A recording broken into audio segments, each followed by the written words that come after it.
Oke, salam berjumpa kembali siswa-siswi saya, peserta didik kelas 7H, I, dan J. Seperti perkenalan sebelumnya, ya mungkin masih ingat sama saya ya. Ini adalah pertemuan kita secara virtual atau daring di mata pelajaran IPS. Ya, mungkin ada yang sudah membaca bukunya mungkin di rumah, ada yang bahkan ada yang sudah menjawab soal-soal di bukunya. Mungkin banyak juga yang belum membuka bukunya sama sekali. Bahkan ada juga yang nggak minat ya untuk belajar. Ya, jadi sekarang silahkan bangun niat kalian kembali untuk belajar, khususnya di mata pelajaran saya yang saya ajarkan yaitu IPS. Hari ini, di pertemuan pertama, kita sudah mulai ke materi sekarang ya. Yang akan kita bahas, nah ini adalah tentang, sebentar. Nah ini, ruang dan interaksi antar ruang serta letak dan luas Indonesia. Tapi untuk sementara pertama ini kita akan bahas tentang ruang dan interaksi antar ruang saja terlebih dahulu. Nah, apa itu ruang? Terus apa itu interaksi antar ruang? Mungkin ada yang sudah tahu, ada juga yang tidak tahu ya, atau belum tahu tepatnya. Nah, pertama kita akan lihat gambar ini. Ya, mungkin kalian bisa membayangkan apa itu ruang. Kalau pengalaman saya dulu mengajar, saya tanya muridnya apa itu ruang, dia jawabnya ruang kelas. Mungkin ada yang berpikir seperti itu. Terus, interaksi antar ruang itu apa? Ya, interaksi, misalnya di sana contohnya ada ruang kelas sama ruang guru. Nah, ini bukan iklan ya. Saya bukan mengiklankan ruang guru. Nah, ini contoh saja. Jadi, ruang yang dipikirkan biasanya ruang kelas. Interaksi antar ruang, mungkin interaksi antar ruang kelas 1 dengan kelas yang lainnya. Misalnya kelas 7H dengan 7J gitu misalnya. Boleh juga. Lalu apa itu sebenarnya ruang? Terus gimana itu interaksi antar ruang? Nah, berikut adalah penjelasannya. Nah, seperti yang saya tanyakan tadi. Apa itu ruang? Mungkin di buku kalian juga sudah ada ya penjelasannya. Jadi rajin-rajin membaca buku supaya tidak mengandalkan saya saja yang ngoceh di sini. Tidaknya saya mengoceh di sini, kalian juga bisa memahami dengan membaca buku. Ya, lihat situasi sekarang, belajar di rumah, ya lebih banyak belajar sendiri ya. Nanti kalau ada pertanyaan-pertanyaan, silahkan hubungi saya lewat WhatsApp boleh, lewat email juga boleh.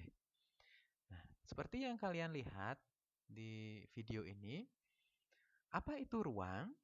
Nah, ini ada saya contohnya banyak gambar.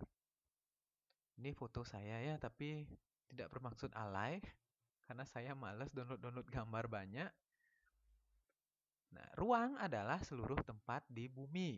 Mulai dari dalam tanah hingga lapisan udara itu namanya ruang. Kalau kamu tinggal di bawah tanah kayak cacing, juga namanya ruang. Kamu tinggal di bawah air sama ikan paus gitu misalnya di laut, juga disebut dengan ruang. Kamu tinggal di rumah apalagi, itu juga disebut dengan ruang. Kamu mau buat rumah di langit, di atas awan, juga disebut dengan ruang. Jadi seluruh tempat itu adalah ruang. Itu namanya ruang, tempat ya. Seluruh tempat di bumi, itu namanya ruang. Nah, terus interaksi antar ruang sekarang. Nah, ini interaksi antar ruang. Sini adalah hubungan timbal balik atau saling mempengaruhi antar satu tempat dengan tempat yang lainnya di bumi. Terus kalau misalnya bumi dengan planet Mars, apakah disebut interaksi antar ruang? Ya, itu sudah luas cakupannya ya. Ya kita cakupannya di bumi dulu. karena belum ada yang pindah ke Mars. Untuk itu, nah interaksi, kalau kalian sudah belajar tentang interaksi, interaksi ini adalah hubungan timbal balik, yaitu hubungan yang saling mempengaruhi, saling melengkapi. Nah, nanti kita belajar tentang kenapa bisa terjadi interaksi antar ruang. Nah, ini interaksi antar ruang adalah hubungan timbal balik satu tempat dengan tempat lainnya. Nah, ini ada penjelasannya lagi. Interaksi yang terjadi dapat berupa interaksi antar manusia, pertukaran barang dan jasa, transportasi, dan sebagainya. Itu juga melingkupi interaksi. Barang dan jasa mungkin kalian sudah tahu ya. Barang ya apa, misalnya baju, beras, makanan yang lainnya. Terus jasa, misalnya ada jasa tukang pijat keliling gitu antar ruang juga ya. Ada mungkin jasa tukang cukur keliling mungkin ada. Nah, itu juga termasuk jasa yang dilakukan antar ruang. Kalau sekarang sih jasa itu contohnya seperti Gojek atau Grab mungkin ya. Itu adalah jasa pengantaran baik manusia ataupun barang dari satu tempat ke tempat lain. Nah, itu namanya interaksi antar ruang. Jadi kalau ada yang pernah lihat Gojek, dia nganter dari desa A ke desa B atau satu tempat A ke tempat B, itu artinya dia melakukan interaksi antar ruang. Nah, ini contohnya. Ini di pegunungan ya, identik dengan pertanian. Kalau di laut, ini identik dengan perikanan. Ini saling berinteraksi. Ruang yang ada di pegunungan dan ruang yang ada di wilayah pesisir laut ya. Jadi dia saling berinteraksi. Itu namanya interaksi antar ruang. Nah, kenapa bisa terjadi interaksi antar ruang? Nah, ini dia. Apa yang menyebabkan interaksi antar ruang? Yang pertama, nah kalau kalian sudah baca buku di sana juga sudah ada. Gambar ini pun juga sudah ada ya. Yang pertama adalah saling melengkapi atau regional complementary. Misalnya ini, wilayah A surplus sayuran, wilayah B surplus ikan. Surplus itu artinya memiliki sayuran yang berlebih. Kalau ini surplus ikan berarti punya eh, penghasilan atau menghasilkan ikan yang lebih ya. Itu maksudnya surplus. Lawannya adalah minus atau defisit ya kalau dalam ekonomi. Nah, ini adalah contoh interaksi saling melengkapi. Wilayah A punya sayuran banyak, wilayah B punya ikan yang banyak. Nah, dia bisa berinteraksi saling menukar barang dan atau jasa. Contoh lainnya, regional complementary adalah ini. Nah, kalian kan mungkin banyak yang dari desa Bongkase gitu ya. Bongkase kan menghasilkan misalnya hasil pertanian berupa padi dan kelapa, tapi tidak menghasilkan garam. Ada enggak petani garam di Bongkase? Enggak ada.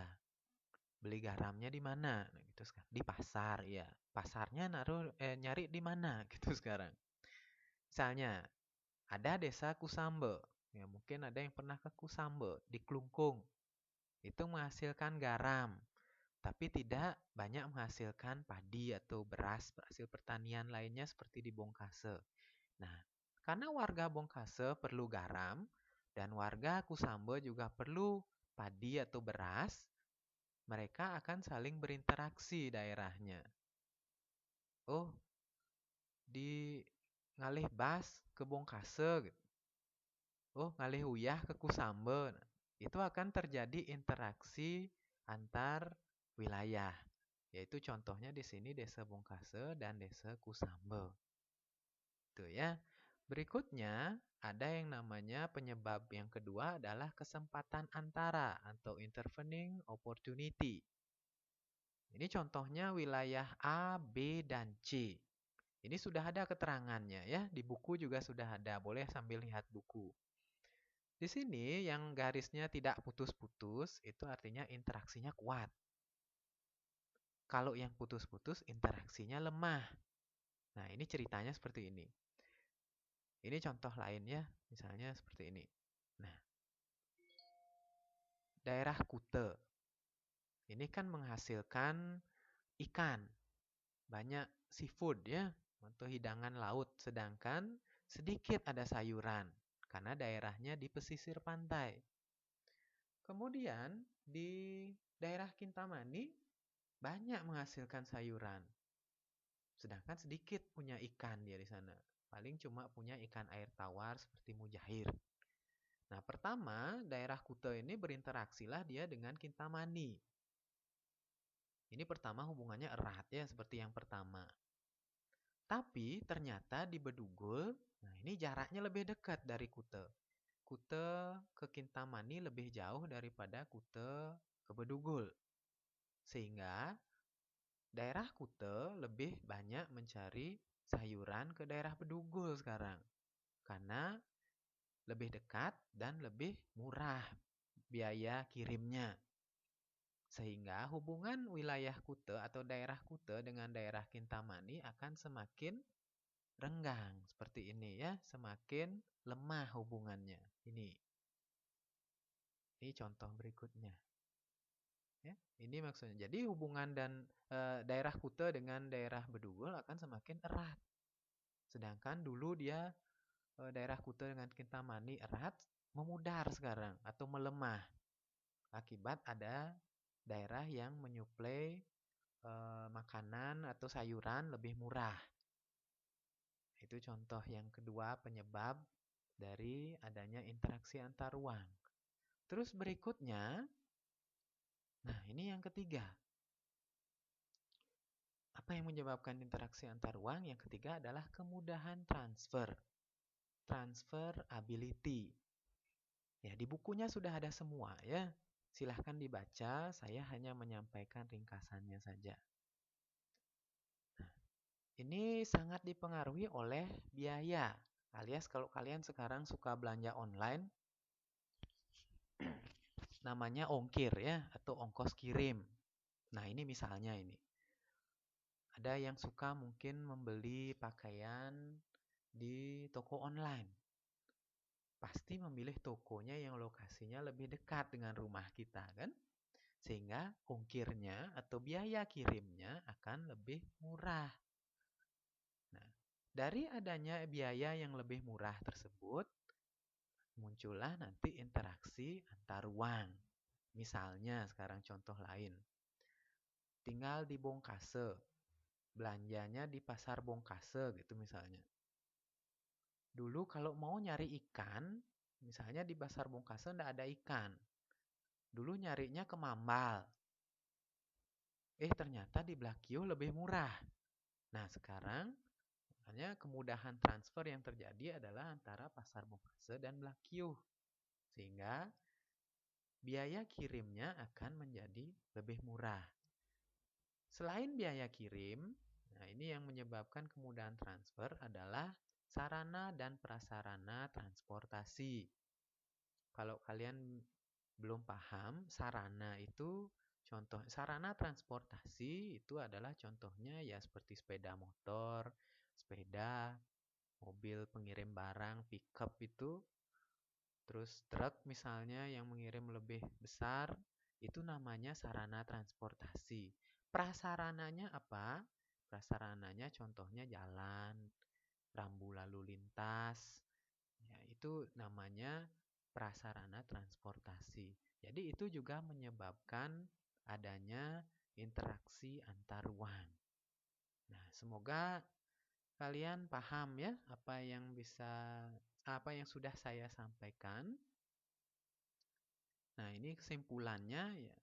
Interaksi atau ruang adalah ya seluruh tempat di permukaan bumi. Interaksi antar ruang ya hubungan timbal balik antar tempat di muka bumi. Itu disebabkan oleh adanya yang pertama tadi ini saling melengkapi regional complementary, terus kesempatan antara intervening opportunity, dan yang terakhir adalah kemudahan transfer atau transfer ability. Itu yang menyebabkan interaksi antar wilayah bisa terjadi.